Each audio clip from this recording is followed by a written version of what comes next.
Kaixo ikasleok, oratu debeatzen lehenengo mailan gaudela, hirugarren unitatean. Nolako itxura, halako erabakia. Orain arte, poligona landu dira, bideo honetan, laugarren puntua dan gorputz geometrikoak azalduko dira. Poligonotan egin genuen moduan, ezaugarriak eta izendapena landuko da. Eta izendapenak garrantzi itxela hartuko du. Helburua laugarren adierazlea, emandako irizpideen arabera gorputz geometrikoak izendatzea eta identifikatzea, eta gorputz geometrikoen ezaugarriak eta generazioak identifikatzea. Guazen azalpenera. Gorputz geometrikoak. Orokorrean, orain arte, irudi laua landu dira. Bi dimentsioetan agertzen diren poligonoak landu dira. Orain salto egingo dugu hiru dimentsiora, eta poligonoak azaldu beharrean, gorputz geometrikoak azalduko dira. Orokorrean, gorputz geometrikoen baitan, bi talde egongo dire. Poliedroak eta biraketa gorputzak. Eta zerkapen hau hobetu ulertzeko, eskematza honetara joko dugu, eta hemen oso argi ikusiko dugu zein dan biraketa gorputz eta poliedron arteko desberdintasuna. Biraketa gorputzak. Biraketa gorputzak izango dire, irudi lau bat, ardatz baten inguruan biratuz sortzen direnak. Adibidez, laugizuzen bat. Nik laugizuzen bat hartzen badot, eta ardatz baten inguruan biratzen badot, zilindro bat lortuko dut. Triangelua bada gure irudi laua, biratzean, konoa. Zirkunferentzia erdea dela, esfera. Eta hau betu lertzeko, ona joko dugu, eta hemen oso argi ikusiko dugu gertatzen dena. Hemen, triangelu bat egiko dugu, hemen ikusten da, eta triangelu hori, ardatz honen inguruan biratzean, konoa sortzen da.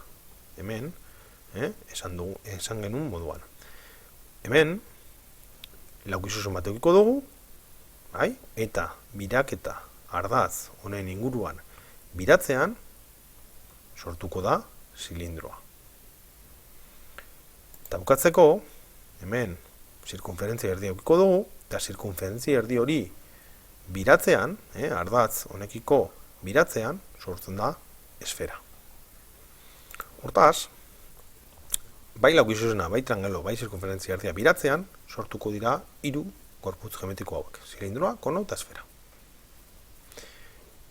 Biraketak izango dire, biraketa gorputzak izango dire, irudi lau bat ardatzen inguruan biratu sortzen direnak. Orduan poliedroak, poliedroak izango dire, poligono lauez mugatuta daudenak. Hau da, aurpegitan, poligono lauak agertzen diren gorputzak. Poliedron baitan bi, erregularrak eta zerregularrak. Esan dugu, poliedroak poligonoz mugatuta ongo dire. Bueno, mugatzen dituzten poligono horiek erregularra badire, hau da, aurpegi guztiak bardina badira, izango da poliedro regular bat. Kontrara, aurpegiak desberdinak badira, hau da, aurpegietan poligono lau desberdinak agertzen badire, egongo gara poliedro S regular baten aurrean.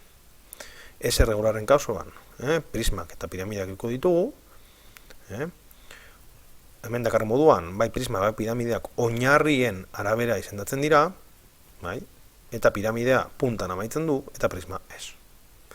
Eta poliedron kasuan, poliedro regularren kasuan, aurpegi horren arabera izendatuko da.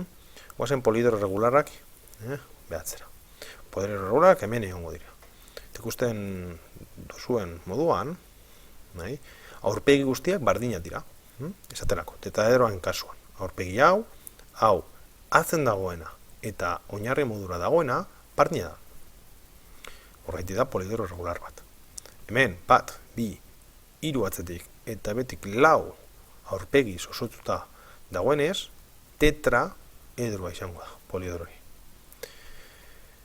Hemen, kuboa. Kuboa edo hexaedroa. Zergatik izendatuko dugu hexaedro modura? Errepikatzen dan karratua, 6 aldiz errepikatzen denako. Hau da, 6 karratu bardinez osotuta dagoelako. Hemen, triangelu bat, 8 aldiz errepikatuta agertzen da, eta izendapena izango da oktaedroa. Hemen, eukiko dugu dodekaedroa, eta pentagono hau, bardina izango da, dodekaedro honen 12 aurpegietan. Horretik da, dode, 12 aurpegi agertzen direlako. Eta ikosaedroaren kasuan, triangelua errepikatzen da behin eta berriro, eta 20 aurpegi biko ditu. Baina, garrantzitsua da poliedro irregularrak direla guztiak. Danetan agertzen delako aurpegi bardina. Kontra da, poliedro ez irregularretan ditugu prismak eta piramideak. Hemen prismen kasuan, oinarria, kasu honetan triangelua da, ezta? Horretik dituko da prisma triangeluarra. Hemen oinarria laukizu zenbat izango da, hortaz, lau angeluko prisma.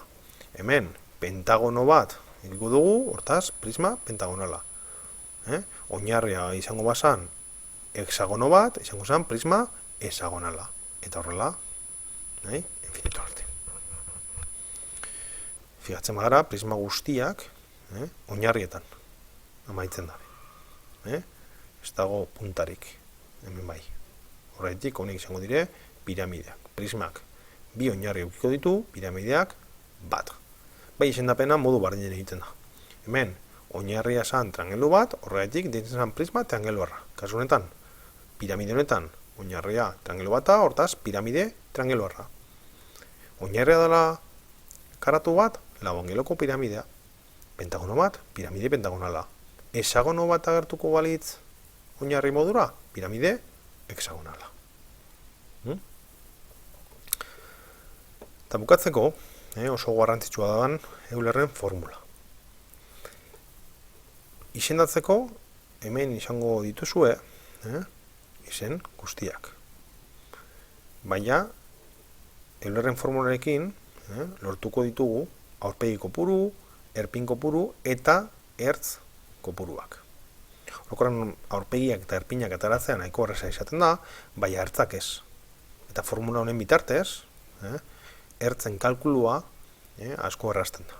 Eulerren formula dino, ertzak izango direla, aurpegi kopurua gehi erpin kopurua kenbi. Hemen adibidez. Zenbat ertz eukiko ditu, poliedro honek. Aurpegi kopurua badakigu izango dela bat, bi, hiru, lau eta bekoa oinarria bost, mendakarren moduan, erpin kopurua argi bat, bi, hiru, lau eta bost, hortaz, bost gehi bost hamar, kenbi, 8 ertz eukiko ditu.